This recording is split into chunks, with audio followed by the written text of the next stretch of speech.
নমস্কার, তিয়াশার রান্নাবান্নাতে আপনাদের সবাইকে স্বাগত। আজকের রেসিপি হচ্ছে পটল চিংড়ি। একদম অনুষ্ঠান বাড়ির মতন কিভাবে পটল চিংড়ি বানাবেন এবং তার স্বাদ কিভাবে দ্বিগুণ হয় সেই সব কিন্তু আজকের আমি আপনাদের সাথে শেয়ার করব। আর এইভাবে পটল চিংড়ি বানালে খেতে কিন্তু একদম অনুষ্ঠান বাড়ির মতন হয়। আর রেসিপিটা অবশ্যই কিন্তু পুরোটা দেখার অনুরোধ রইল আপনাদের সকলকে। আর রেসিপিটা দেখার পর যদি আপনাদের ভালো লাগে তাহলে কিন্তু অবশ্যই লাইক, কমেন্ট আর সাবস্ক্রাইব করবেন। তার জন্য সবার প্রথমে এখানে আমি গ্যাস অন করে একটা কড়া বসিয়ে তাতে দিয়ে দিয়েছি 2 চামচ মতন সর্ষের তেল। তেলটা গরম হয়ে গেলে এখানে আমি কেটে রাখা পটলটা দিয়ে দিলাম। এখানে মোট 500 গ্রাম মতন পটল আছে। পটলের খোসা আমি ছাড়িয়ে বড়গুলো 3 টুকরো, যেগুলো একটু ছোট ছিল সেগুলো 2 টুকরো করে নিয়েছি। তারপর স্বাদ মতো নুন দিয়ে এটাকে ভাজা ভাজা করে নেব। পটলটা কিন্তু খুব ভালো মতন আমার ভাজা হয়ে গেছে। এবার আমি এটাকে সাইডে তুলে রেখে দেব। তারপর ওই তেলের মধ্যে আলুটা দিয়ে দিলাম। এখানে 3টে মিডিয়াম সাইজের আলুকে এভাবে টুকরো টুকরো করে কেটে নিয়েছিলাম। আলুটা এবার দিয়ে দিলাম। এবার আলুটা দিয়ে কিন্তু আলুটাকে একটু ভাজা ভাজা করে নেব। প্রায় 2 মিনিট মতন আলুটাকে ভাজতে সময় লাগবে। আলুটাও ভাজা হয়ে গেছে, এবার সাইডে তুলে নেব। তারপর আবারও দিয়ে দিলাম 1 চামচ মতন তেল। তেলটা গরম হয়ে গেলে এর মধ্যে আমি চিংড়ি মাছটা দিয়ে দিলাম। নুন হলুদ মাখানো চিংড়ি মাছটা দিয়ে দিলাম। এবার এটাকে ভেজে নেব। প্রথমে দিইনি চিংড়ি মাছটা, কারণ চিংড়ি মাছ দেওয়ার পর না কড়াতে কেমন একটু লেগে যায়।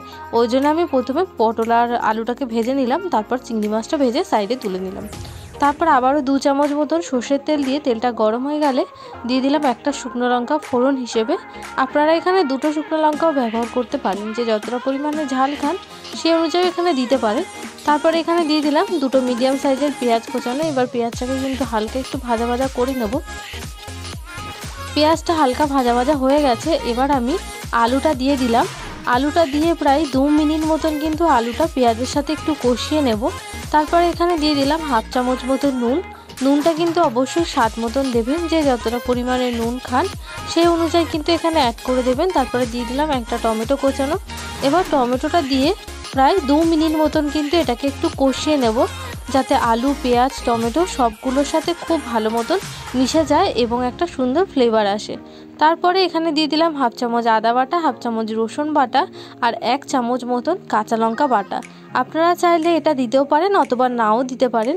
তো দিয়ে আমি এবার প্রায় 2 মিনিট মতন এটাকে কষিয়ে নিলাম। তারপর ভেজে রাখা পটলটা এখানে অ্যাড করে দিলাম।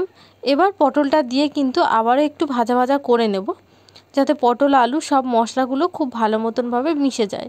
তারপর এখানে দিয়ে দিলাম 1/2 চামচ মতন হলুদ গুঁড়ো, 1/2 চামচ মতো লঙ্কার গুঁড়ো আর সামান্য একটু পরিমাণে জল দিয়ে মশলার সাথে পটল আলুটাকে খুব ভালো মতন করে কষিয়ে নেব, যাতে মশলার সাথে খুব ভালো মতন করে এগুলো কষানো হয়ে যায় আর একটা সুন্দর একটা স্মেল বেরোয়।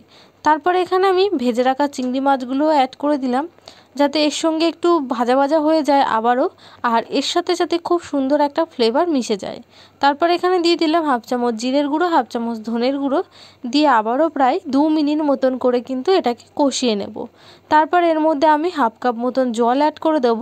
এবার জলটা দিয়ে প্রায় 2 মিনিট মতন ঢাকা রেখে দেবো। তারপর ওপর দিয়ে গরম মশলার গুঁড়ো ছড়িয়ে দিলেই কিন্তু রেডি হয়ে গেল আমাদের দারুণ স্বাদের এই পটল চিংড়ির রেসিপি।